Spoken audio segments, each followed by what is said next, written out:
Bueno, me pareció un tema importante porque se acercan las fiestas y obviamente todos y todas quienes trabajamos en relación de dependencia, eso es muy importante tenerlo en cuenta, contamos y tenemos muy presente que, como decía Ángelo, en junio y en diciembre recibimos nuestro sueldo anual complementario. Es importante saber que obviamente no existió este derecho laboral desde siempre, sino que se instituyó recién en 1945. Entre 1945 y 1946, casi un año tardó, tuvo que ser aprobado por dos leyes, básicamente porque obviamente al principio muchos empleadores se negaban un poco a este derecho. Hoy lo tenemos Claro. súper naturalizado y como a nadie se le ocurriría decir no, no va a haber más aguinaldo, pero en principio, al principio no fue tan así. Es muy importante entender que se entiende el sueldo anual complementario como un sueldo más. Si el año tiene 12 meses, el sueldo anual es El décimo décimo tercero. tercer sueldo que cobramos. Y se divide en dos partes en el año. Entonces cobramos la mitad del SAC en junio y la otra mitad en diciembre, que es lo que nos tocaría ahora. A mí me pareció importante hablar de este tema porque por ahí muchos y muchas que están en relación de dependencia desconocen cómo se calcula y todo, así que bueno, empezar a pensar un poco eso. Bueno, estamos viendo justo ahí en imágenes cómo se calcula el aguinaldo. ¿Qué es lo que tenemos que tener en cuenta, Rosario, como trabajadores, estos ítems que son importantes, que a veces, muchas veces no controlamos o se nos pasa de largo, pero ¿qué es lo más importante que tenemos que tener en cuenta? Bueno, lo primero lo dije hace un ratito, siempre y cuando estemos en relación Claro. de Sí. dependencia, Mm. ¿sí? Aquellas personas que sean monotributistas o independientes o que tengan otro tipo de trabajo no lo van a cobrar al sueldo anual complementario. Entonces, si estamos en relación de dependencia, lo que se calcula es el mejor sueldo que hemos tenido en los últimos 6 meses, ¿sí? Entonces, el mejor sueldo de los últimos 6 meses se divide a la mitad y ese monto es el que se tiene en cuenta para calcular el aguinaldo. ¿Qué pasa con aquellos trabajadores o trabajadoras que en vez de estar 6 meses ingresaron hace 4 meses al trabajo? Claro. También les corresponde aguinaldo y ese aguinaldo será proporcional a esos 4 meses trabajados. Por eso se entiende que el SAC se devenga todos los meses, ¿sí? O sea, nosotros todos los meses con nuestro sueldo estamos devengando una porción del SAC que cobraremos en junio o en diciembre, lo primero que aparezca.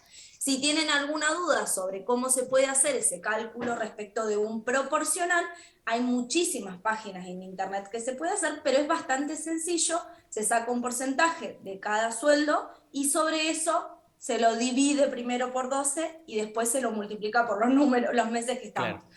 Es sencillo. Parece más complejo porque son cuentas matemáticas y explicarlas así hablando es difícil, pero lo que tienen que entender y lo más importante es, si trabajaron hace más de 6 meses, se les va a contar el mejor sueldo de los últimos 6 meses. Y si trabajaron menos de 6 meses, se hace un proporcional. Siempre corresponde el aguinaldo. Rosario, bueno, y también hablando en caso de algún despido o renuncia, a la hora de hacer una liquidación final, ¿también se tiene en cuenta el proporcional de aguinaldo? Por supuesto, siempre es uno de los conceptos que se calcula. Ujú. Y además también es importante entender que los conceptos que son incluidos, por ahí muchos trabajadores y trabajadoras ya están como interiorizados o familiarizados con algunos conceptos de su recibo de sueldo. Pero hay que saber que hay conceptos que son remunerativos y otros que no son remunerativos. Para calcular el aguinaldo se tienen en cuenta solo aquellos conceptos remunerativos, tanto en la liquidación laboral por un despido o por una renuncia, como así también durante una relación que sigue su curso y que hay que pagar el aguinaldo. La pregunta a veces es, así a grosso modo, digamos, hablando de todos los trabajos en general, ¿cuáles son aquellos conceptos que son remunerativos? Bueno, las horas extras, Ujú. las comisiones, las vacaciones, los viáticos, los bonos remunerativos, los aumentos salariales, todo eso se considera remunerativo, ¿sí? Por ahí no son remunerativos, algo muy sencillo que pueden tener son las propinas, por ejemplo, ¿no? Las propinas no se consideran conceptos no remunerativos, remunerativos. Claro. Bien, Así que se tiene en cuenta, ay, sí, perdón, sí, no, sí, dale, sí, dale, sí. dale. Se tiene en cuenta todos esos conceptos, se hace una suma y el mejor sueldo dividido a la mitad, ese es nuestro aguinaldo. Bien, algo que también podemos ver en pantalla es esto de si yo, por ejemplo, trabajo en una pequeña y mediana empresa y el aguinaldo no me lo pagan en 2 veces, sino que me lo pagan, por ejemplo, en cuotas. ¿Cómo hacemos en ese caso? Bueno, las pequeñas y medianas empresas tienen una legislación especial que básicamente lo que intenta es incentivar que estas empresas sigan funcionando, se construyan. Entonces se les habilita exclusivamente para las pymes que se pueda pagar el aguinaldo en hasta 3 cuotas anuales, ¿sí? O sea, eso, anuales, ¿qué quiere decir? Que no se puede dividir el aguinaldo de junio y de diciembre en miles de cuotas, ¿sí? Sí, lo que se puede arreglar es que, por ejemplo, el aguinaldo de diciembre se paguen hasta 2 cuotas. Es muy importante tener en cuenta que cualquier empresa no es una pyme, ¿sí? Hay al menos en la ley establecidos 2 requisitos para las pymes, que son que tengan hasta 40 trabajadores y se les exige una facturación particular, ¿sí? La facturación la establece una comisión que crea la ley. Eso ya es como muy específico, pero digo, no todas las empresas son pymes, pero cuando cumplen con estos requisitos y son consideradas pymes e incluidas en el marco normativo del que estamos hablando, se les habilita que los empleados se les pague en cuotas.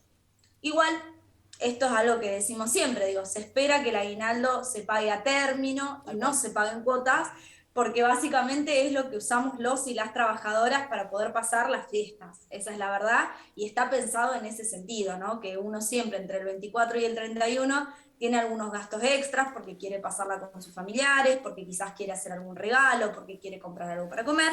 Entonces la idea es que el trabajador y la trabajadora tengan acceso a eso de manera igualitaria.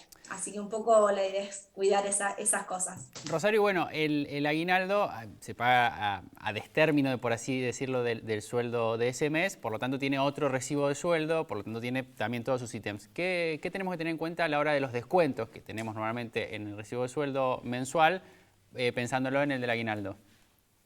Bueno, el aguinaldo puede, bueno, es incluido obviamente si ustedes por los sueldos que se tienen ingresan dentro del grupo de personas a las que se les cobra impuesto a las ganancias, obviamente el aguinaldo suma también un concepto, entonces puede que, aunque no paguen todos los meses ese mes, Claro. se les haga una retención, el empleador les haga una retención por el impuesto a las ganancias.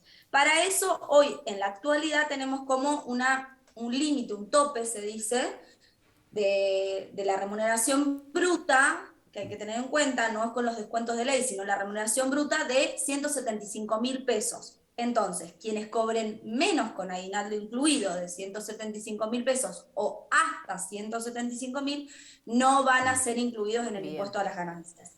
El resto, lamentablemente, pero van a tener que pagar impuesto a las ganancias en su momento de aguinaldo. O sea, sumando el aguinaldo más el sueldo de ese mes, no tiene que superar los Exactamente, 175. sí, es la remuneración bruta de todo el mes. Bien, perfecto. Bueno, Así que, sí. bueno, ahí nos queda. Bueno, hay que estar atentos y bueno, justamente eso. ¿Hay algunos ítems importantes que tengamos que ver o simplemente vemos recibo de sueldo, dice SAC y no tenemos que prestar atención a nada más? Algo, qué sé yo, que pueda perjudicarnos, algún ítem que agregue el empleador que no debería estar, algo que tengamos que tener en cuenta o simplemente no debería pasar nada. No, en realidad, digamos, en general los cálculos de aguinaldos deben hacerse de manera correcta, pero si hay alguna duda respecto del monto del aguinaldo, si por algo no le cierra, el concepto o la idea de lo que planteamos recién, de calcular los últimos 6 meses tu mejor remuneración, dividirla a la mitad y sobre eso calcular si está bien el aguinaldo, es lo mejor que podemos hacer para Claro. controlar ese aguinaldo. Y después también para tener en cuenta que todos los trabajos en relación de dependencia, a todos los trabajos les corresponde aguinaldo. Hace unos meses atrás o unas semanas atrás nosotros hablábamos acá, por ejemplo, de empleo en casas particulares, de personas que trabajan, de trabajadores y trabajadoras de casas particulares, y por ahí a veces hay un mito de que no les corresponde el aguinaldo. A todos y todas las trabajadoras nos corresponde el aguinaldo. Entonces también hay que pensar, obviamente será proporcional al tiempo que trabajan, será proporcional Eso me a la parece, antigüedad. eso me parece sumamente importante, Rosario, que que por más que estemos trabajando hace 3 meses, hace 2 meses, hace 4 y no cumplimos los 6 meses, nos corresponde un proporcional, hacer hincapié en eso porque muchas veces, viste, muchos se aprovechan de eso también. Claro. Y está bueno eso, que como empleados tengamos en cuenta que nos corresponde un proporcional del tiempo que llevamos trabajados. Totalmente, y también tener en cuenta que el aguinaldo no es lo mismo que el bono de fin de año, eso también hay que tenerlo en cuenta, que muchas veces se habla del bono de fin de año. El bono de fin de año es casi digamos, un concepto no remunerativo Y de te lo que lo dan hablábamos si antes. quieren, las Te lo dan empresas, si claro. quieren, la empresa, muchas veces ANSES, a través de las prestaciones que tiene, suele dar bonos de fin de año para jubilados, jubiladas, distintos programas que tienen que ver con incentivar el trabajo o programas que están asociados, por ejemplo, a la asignación universal por hijo, se les da un bono de fin de año. El bono de fin de año es otra cosa completamente distinta, no tiene un monto determinado. Muchos municipios dan bonos de fin de año, que es como esto, una Un premio. gratificación que se le da, exacto, al trabajador o la trabajadora para que justamente tenga algún ingreso más. Y bueno, para muchos también entendemos que esa es la forma de inyectar dinero a la economía a fin de año, que también funciona o sirve para hacer mover un poco las cosas, que vendan más los comercios, que vendan más los supermercados, y en fin. Pero lo que digo es un bono de fin de año. Es muy distinto y una diferencia abismal con el aguinaldo, que es un derecho de los trabajadores y las trabajadoras, que está establecido por ley, que es obligatorio para quienes estén en relación de dependencia y que el empleador no puede negarse a pagar en ningún caso. Así que no sé cuáles son las fechas todavía hoy leía en los diarios, empleados públicos parece que cobrarán antes del 16 de diciembre. Se espera que antes del 18 de diciembre siempre estén pagos todos los aguinaldos de todos los sectores públicos y privados. Así que esperemos que este año todos y Ojalá. todas los trabajadores puedan tener su aguinaldo y poder disfrutar las fiestas tranquilos.